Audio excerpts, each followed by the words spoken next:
Le goût d'entreprendre, Doris Pradal.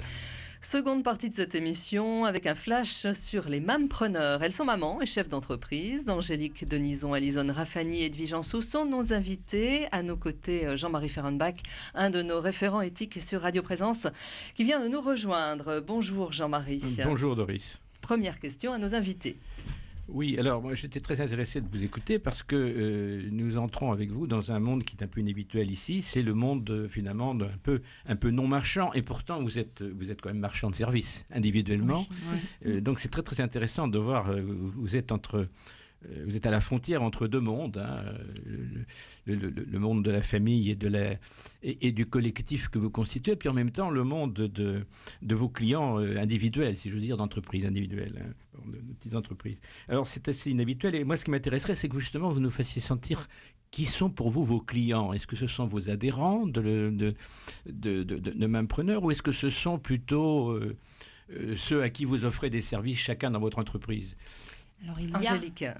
Il y a parfois, au gré du feeling des personnes que l'on rencontre dans le réseau, des contrats qui se forment pour une prestation de service. Exemple, c'est Alison qui m'a fait mes propres cartes de visite, qui m'a fait mon logo Angélison, la mariée et son cortège. Après, c'est pas le but premier du réseau. Ceci étant dit, en s'échangeant, en parlant de nos propres activités, au gré de nos rencontres extérieures avec les autres, on pense aux copines du réseau. On dit, tiens, moi je connais quelqu'un qui pourrait t'aider, ou je connais une prestataire de service, moi je connais une super graphiste, ou voilà. Déjà, il y a ça permet d'être... Une ouverture en fait sur l'extérieur, c'est vraiment du réseau. Et de faire parler de soi. Après, le réseau nous aide à apprendre à communiquer à l'extérieur pour aller chercher nos clients à l'extérieur. Mais le but n'est pas d'aller... moi, mon but, j'aurais vite fait le tour si j'étais arrivée au réseau pour aller trouver des futurs mariés. De faire du business entre vous. Voilà. Mais bon, c'est le... Le but, il est vraiment dans l'entraide. Et après, nos clients viennent... c'est le principe du réseau, c'est de parler... d'échanger, voilà. D'échanger. Là, je dois recontacter une des mampreneurs qui doit me donner les coordonnées de sa comptable pour voir, pour moi, parce que j'aurais besoin éventuellement. C'est un peu comme ça, parce que c'est aussi une relation de confiance. C'est-à-dire que... le fait de se connaître, de partager les mêmes problématiques professionnelles et familiale et d'organisation, c'est aussi une relation de confiance. Alors Jean-Marie, vous allez revenir certainement sur une des questions, mais qu'est-ce qui fait votre force et la différence entre votre réseau de mampreneurs et un réseau de femmes chefs d'entreprise ? Il en existe beaucoup en France. Quelle est votre différence ?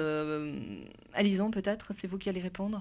Oui, la différence, c'est vraiment qu'il n'y a pas de tabou sur les difficultés qu'on rencontre en tant que maman et chef d'entreprise. Des tabous sur les problèmes d'organisation, des problèmes de gestion, des problèmes financiers. Voilà, c'est vraiment la force de notre réseau. C'est la sincérité, en fait. Oui, l'authenticité. Oser dire que ça marche ou que ça ne marche pas. Oui. Et puis la bienveillance entre chacune d'entre nous.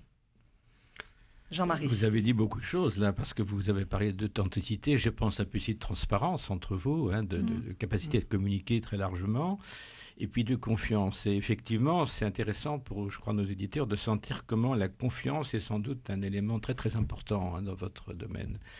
Et justement, comment on se recrute, comment vient-on chez vous dans votre réseau ? Qu'est-ce qui fait que vous êtes attractif au niveau de votre réseau ? Est-ce que vous avez des messages à passer à nos auditeurs sur ce sujet-là ? Venez à un Mam Café.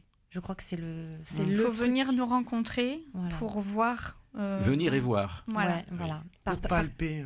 Participer à une journée, je pense que c'est le déclencheur. Parce que pour beaucoup, quand elles viennent nous voir, à la sortie de ça, elles se disent j'ai pris une bouffée d'oxygène. Je me sens bien là, ça booste. Donc ce qui veut dire qu'il y a une attente de la part de beaucoup de femmes, mères, mamans comme vous, par rapport à ces questions de comment être actif et en même temps m'occuper de mes enfants, oui.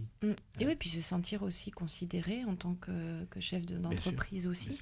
Et pas seulement en tant que maman qui s'occupe à la maison pour... Ça, on l'a Pour entendu. boucher ses trous. Ça, vous l'avez entendu beaucoup, oui. Oui, oui. Ouais. Parce que Ça, c'est difficile. C'est C'est difficile. difficile de se défaire de cette image Ouais. qui est quand même néfaste. Oui. Mhm. Qui est... alors, pour certaines aussi, qui l'ont vécu au sein même de leur propre famille, au départ, qui ne croyaient pas en leur entreprise. C'est arrivé à certaines. Ça a été très, très dur. Elles se sont battues, elles se sont acharnées. Et aujourd'hui, elles ont leur famille derrière elles qui se disent « Mais mon Dieu, mais on n'aurait jamais pensé, mais c'est génial, quoi. » Alors, aux États-Unis, votre mouvement fonctionne très bien. Il y a 7 millions d'adhérentes. D'ailleurs, le mouvement est né aux États-Unis. Vous en rêvez de vivre ça en France? Alors, Ça paraît inaccessible. oui, 7 millions, je ne sais pas, mais ouais. C'est à l'échelle enfin, du pays aussi. Hein. Oui, voilà. Oui. Mais oui, si on arrivait, en parlant d'échelle, à quelque chose de similaire, vraiment, je pense que la France aurait gagné aurait fait un bond gigantesque. Mais vous êtes là aussi pour mettre en avant l'entrepreneuriat au féminin. Oui. Edwige, ce qui n'est pas quelque chose aujourd'hui d'aisé. Il y a encore une image. Les femmes ont besoin de se battre davantage que les hommes pour entreprendre. Naturellement, oui, je le pense, parce que on a, ne serait-ce que au niveau de l'aspect de maman, sans être sectaire, c'est quand même nous qui nous occupons en majorité de l'organisation, etc. Et on est face à des contraintes d'organisation, des contraintes par rapport à nos clients, etc. Je rejoins Angélique quand elle dit qu'elle travaille très tôt le matin ou tard ou après le repas. Moi, je la rejoins totalement. On fait comme on peut. Voilà, moi, ça, c'est mon slogan. On fait comme on peut. Et en fonction de... Après, il y a nos une chose échanges. sur laquelle on ne se cache pas non plus. Je pense que c'est pour certaines, hein, pas toutes non plus, hein, mais c'est mon cas. Je pense qu'il y a aussi une petite part d'égoïsme où j'ai pas voulu lâcher ma fille, tout simplement. Et je me suis dit, le meilleur moyen de pas lâcher ma fille quand elle était encore bébé, c'était de créer ma propre entreprise et de gérer mon temps, parce que j'ai grandi dans des valeurs familiales très fortes et que c'était quelque chose que je voulais retransmettre et que voilà, c'était... Et ça, c'est pas négociable. Ah non. Pour moi, ça ne l'était pas. Ça ne l'était Il y a pas. peut-être d'autres mamans chefs d'entreprise qui sont Pour plus vous, souples, voilà, mais ça pour vous moi, correspond. c'était comme ça. Jean-Marie, une autre question. Oui, moi, ce qui me paraît très intéressant, c'est que vous répondez certainement à beaucoup d'attentes et d'attentes qui ne sont peut-être pas formulées. Tout à fait. Bon, autour de moi, je ne me préoccupe pas forcément de jeunes femmes qui sont dans votre situation. Bon, je n'ai pas forcément l'occasion de rencontrer. Mais j'imagine que beaucoup sont effectivement à s'interroger sur ce que vous avez fait et réussi. Hein. Et je crois que c'est très intéressant d'imaginer qu'on parle de vous, que les auditeurs parlent de vous, parce que honnêtement, il doit y avoir des quantités de personnes qui se posent des questions que vous êtes posées. Mais on l'a vu au dernier salon de l'entreprise où il y a énormément de femmes qui sont venues vers nous. Oui. Enfin, nous étions plusieurs sur le stand. Donc votre stand avait du succès. Oui. Ah oui, ça ne m'étonne pas quand on vous écoute. Ce que vous vivez, vous considérez que c'est un luxe ou c'est une chance? C'est une... Il y a les deux. Il y a les deux. Ouais. C'est un luxe parce qu'il faut quand même avoir les reins solides aussi financièrement. Il faut avoir une famille, un conjoint sein du foyer. Au sein du foyer, quelque chose qui... Ouais. Bien qu'il y a certaines femmes qui sont mamans solitaires. Et alors là, moi, je leur tire mon chapeau parce que c'est double exploit. Bien sûr. Et vraiment, elles sont extraordinaires. Mais c'est vrai que donc déjà de par de là c'est un luxe et ensuite c'est une chance parce que quelque part peu de femmes peuvent s'enorgueillir de pouvoir profiter de leurs enfants comme nous on en profite. Certainement. C'est une vraie chance. Alison? Et oui, tout à fait. Et puis de vivre une situation professionnelle aussi riche. Ouais. Je pense qu'aujourd'hui, moi j'observe que de plus en plus le salariat devient difficile. Enfin, les situations salariales elles sont de plus en plus contraignantes et souvent ils rencontrent des situations difficiles. Et c'est vrai que nous on rencontre d'autres difficultés, mais on a la chance d'au moins faire quelque chose qui nous plaît et puis de faire des rencontres, magnifiques rencontres, d'avoir des opportunités chouettes. C'est une très belle expérience. On sent que vous êtes porté par ça. Jean-Marie? Oui, alors je m'interroge encore sur comment réagissent ceux qui vous écoutent. Ceux qui sont venus vous voir, par exemple, à un salon, Est-ce que pour eux, c'est une transformation, ce que cette rencontre pour eux est déterminante ensuite, pour elles, pardon. Est-ce que vous avez l'impression qu'on vous a écouté par rapport à vos choix et à votre façon d'approcher la problématique, avoir des enfants et s'en occuper, et en même temps de pouvoir avoir une activité? Est-ce que vous avez l'impression que vous avez une audience aussi?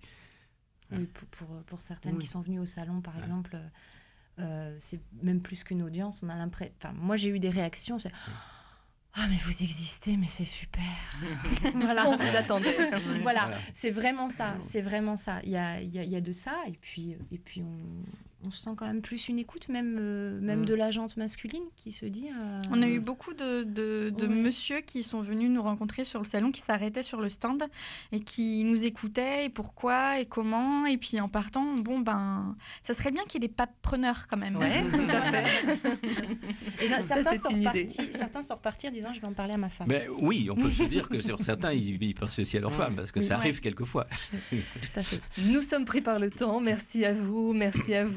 Angélique, merci à Lison, merci Edwige, Jean-Marie Ferrenbach également. Vous pouvez nous retrouver, nous écouter sur radioprésence.com. Nous écrire, c'est très facile, entreprendre@radioprésence.com.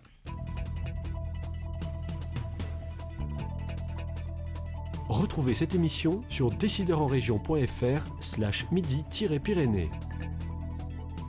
Le goût d'entreprendre, une émission en partenariat avec la Caisse d'épargne, la Banque des entreprises et des professionnels de Midi-Pyrénées.